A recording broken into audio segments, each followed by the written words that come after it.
Hello guys, welcome to my YouTube channel Prabhakar insights. Guys, general knowledge की class में आप सभी का स्वागत है और आज हम नया चैप्टर शुरू कर रहे हैं गाइस, जो कि है भारतीय अर्थव्यवस्था। यहाँ पर भारतीय अर्थव्यवस्था से जितने भी रिलेटेड क्वेश्चन आंसर हैं वो आप सभी को देखने को मिलेंगे। ओके गाइस, तो बने रहिएगा। भारतीय अर्थव्यवस्था के महत्वपूर्ण पहलू क्या क्या हैं, तो गाइस कंटिन्यू करते हैं हम। फर्स्ट नंबर है गाइस यहाँ पर, भारतीय अर्थव्यवस्था कैसी है। यहाँ क्या पूछा है, भारतीय अर्थव्यवस्था कैसी है। तो भारतीय अर्थव्यवस्था जो है वह मिश्रित अर्थव्यवस्था है। कैसी है भारतीय अर्थव्यवस्था? भारतीय अर्थव्यवस्था मिश्रित अर्थव्यवस्था है। मिश्रित अर्थव्यवस्था का क्या अभिप्राय है, मतलब क्या समझते हैं उससे आप? तो यह सरकारी एवं निजी क्षेत्र का सह अस्तित्व है। आर्थिक विकास के दृष्टिकोण से भारत की गिनती होती है, तो कैसी गिनती होती है? विकासशील राष्ट्र के रूप में। भारतीय अर्थव्यवस्था का कौन सा क्षेत्र सकल राष्ट्रीय उत्पाद में सबसे अधिक योगदान करता है? तो इसका उत्तर होगा तृतीयक क्षेत्र। बंद अर्थव्यवस्था क्लोज्ड इकोनॉमी वह अर्थव्यवस्था है जिसमें न तो निर्यात न ही आयात होता है। ठीक है, बंद अर्थव्यवस्था क्लोज्ड इकोनॉमी वह अर्थव्यवस्था है जिसमें न तो निर्यात न ही आयात होता है। ऐसी अर्थव्यवस्था को क्या कहते हैं जिसका शेष विश्व से कोई संबंध नहीं होता है? तो ऐसी अर्थव्यवस्था को संवृत या बंद अर्थव्यवस्था कहते हैं। 7वां नंबर है, यह सत्य होगा कि भारत को परिभाषित किया जाए एक श्रम आधिक्य वाली अर्थव्यवस्था के रूप में। किसी देश का आर्थिक विकास निर्भर किस पर करता है? तो उपर्युक्त सभी, मतलब कि प्राकृतिक संसाधन, पूंजी निर्माण और बाजार का आकार। वैश्वीकरण ग्लोबलाइजेशन का अर्थ क्या है? तो वैश्वीकरण का अर्थ है घरेलू अर्थव्यवस्था का वैश्विक अर्थव्यवस्था के साथ एकीकरण। वैश्वीकरण ग्लोबलाइजेशन की प्रक्रिया से अभिप्राय क्या है यहाँ पर? तो अभिप्राय यह है, अंतर्राष्ट्रीय व्यापार में बाधाओं को समाप्त करना वैश्वीकरण की प्रक्रिया का अभिप्राय है। भारतीय अर्थव्यवस्था के वैश्वीकरण का अर्थ क्या है? तो दूसरे देशों के साथ आर्थिक संबंधों पर लगे प्रतिबंधों को यथासंभव कम से कम करना। भारत की कुल श्रम शक्ति का लगभग कितना भाग कृषि में लगा हुआ है? तो भारत की कुल श्रम शक्ति का लगभग 54% भाग कृषि में लगा हुआ है। गाइस, जिन भी स्टूडेंट्स के पिछले चैप्टर्स छूटे हों इंडियन कॉन्स्टिट्यूशन से रिलेटेड या फिर इंडियन हिस्ट्री या फिर करंट अफेयर से, तो वो प्लेलिस्ट में जाएं और जो भी पिछले चैप्टर छूटे हैं तो उनका अध्ययन करें। ओके गाइस, आ गए हम 13 नंबर के क्वेश्चन पर। 13वां नंबर का क्वेश्चन है, भारत में अधिकतर बेरोजगारी कैसी है? तो भारत में अधिकतर बेरोजगारी जो है वह है संरचनात्मक। भारत में बेरोजगारी के आंकड़े एकत्रित एवं प्रकाशित करता है, तो कौन प्रकाशित करता है? NSSO। एक बार मैं फिर से रिपीट कर रहा हूँ, भारत में बेरोजगारी के आंकड़े एकत्रित एवं प्रकाशित कौन करता है? तो NSSO। भारत में बेरोजगारी की किस्म पाई जाती है, तो इनमें से सभी, जैसे कि ग्रामीण अल्प रोजगार, चक्रीय बेरोजगारी और संरचनात्मक बेरोजगारी। 16वां नंबर है, कृषि में मूलतः किस प्रकार की बेरोजगारी की प्रधानता देखने को मिलती है? तो इसमें अदृश्य बेरोजगारी की प्रधानता देखने को मिलती है। किसमें? कृषि में। कृषि में बेरोजगारी का स्वरूप देखने को मिलता है, तो मिलता है इसमें क्या? संरचनात्मक बेरोजगारी, मौसमी बेरोजगारी और घर्षणात्मक बेरोजगारी। प्रच्छन्न बेरोजगारी का अर्थ क्या है? तो आवश्यकता से अधिक लोगों का कार्यरत होना प्रच्छन्न बेरोजगारी होती है।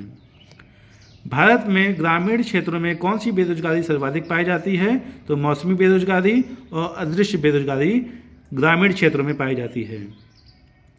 वर्तमान समय में देश में किस प्रकार की बेरोजगारी की समस्या बहुत गंभीर समस्या बनी हुई है? तो शिक्षित बेरोजगारी बहुत ही गंभीर समस्या वर्तमान में देश में बनी हुई है। भारत में छिपी हुई बेरोजगारी, प्रच्छन्न बेरोजगारी जिसे कहते हैं, मुख्य रूप से किससे संबंधित है? तो यह कृषि से संबंधित है और ग्रामीण क्षेत्र से संबंधित है। संरचनात्मक बेरोजगारी का कारण क्या है? तो संरचनात्मक बेरोजगारी का कारण है अपर्याप्त उत्पादन क्षमता। ठीक है। 23वां नंबर है गाइस, शहरी क्षेत्रों में आमतौर पर किस प्रकार की बेरोजगारी दिखाई जाती है? तो शहरी क्षेत्रों में आमतौर पर शिक्षित बेरोजगारी दिखाई जाती है। प्रच्छन्न बेरोजगारी का अर्थ सामान्यतः है जहां श्रम की सीमांत उत्पादकता शून्य हो। किस प्रकार की बेरोजगारी में स्नातक तथा स्नातकोत्तर डिग्री वाले युवा नौकरियां प्राप्त नहीं कर पाते हैं? तो वह होती है शिक्षित बेरोजगारी। गाइस कंटिन्यूटी बनाए रखिएगा। Okay guys. 26 नंबर है, मौसमी बेरोजगारी तब होती है जब लोगों को वर्ष के कुछ महीनों के दौरान रोजगार नहीं मिल पाता है, उसे मौसमी बेरोजगारी कहते हैं, जैसे कृषि में होती है। प्रच्छन्न बेरोजगारी को और किस नाम से जाना जाता है?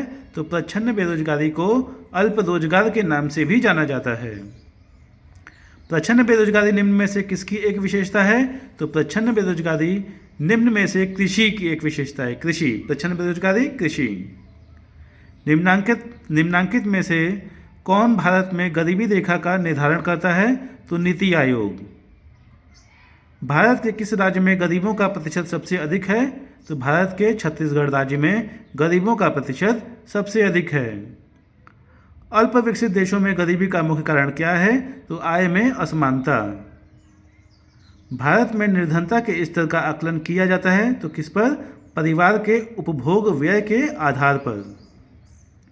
मुख्यतः गरीबी उन्मूलन हेतु निम्नलिखित में से किस प्रधानमंत्री ने मूल रूप से 20 सूत्रीय कार्यक्रम प्रारंभ किया? तो इंदिरा गांधी ने। निम्नलिखित में से किस राज्य को अत्यधिक कुपोषण के कारण भारत का इथियोपिया कहा गया?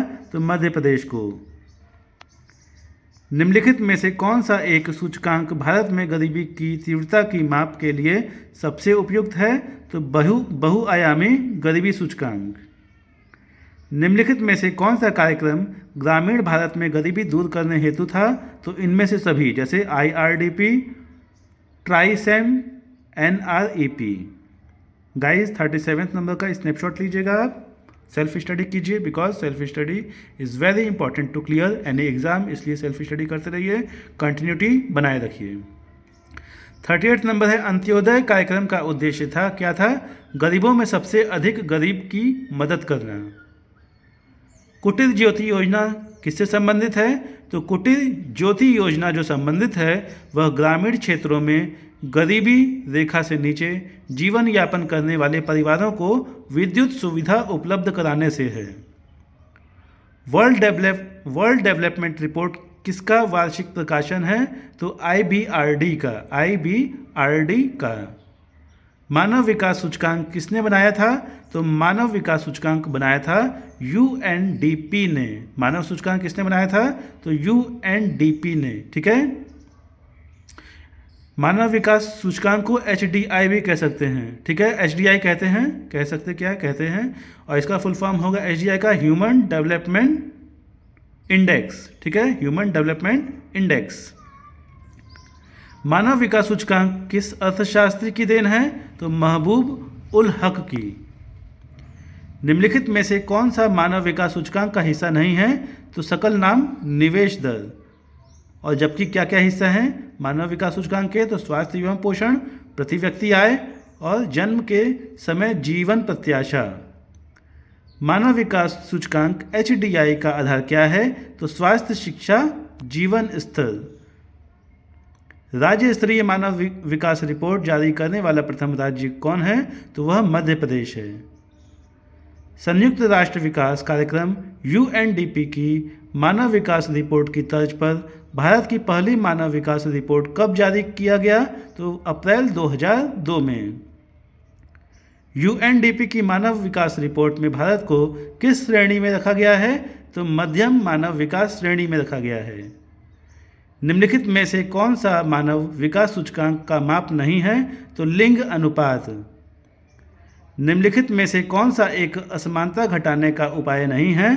तो अर्थव्यवस्था का उदारीकरण।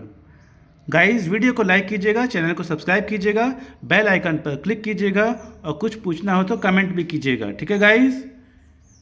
तो गाइस कंटिन्यूटी बनाए रखिएगा और ऐसे ही अध्ययन करते रहिए, आगे बढ़ते रहिए। ओके गाइस, मिलते हैं हम नेक्स्ट वीडियो में। Thank you for watching this video.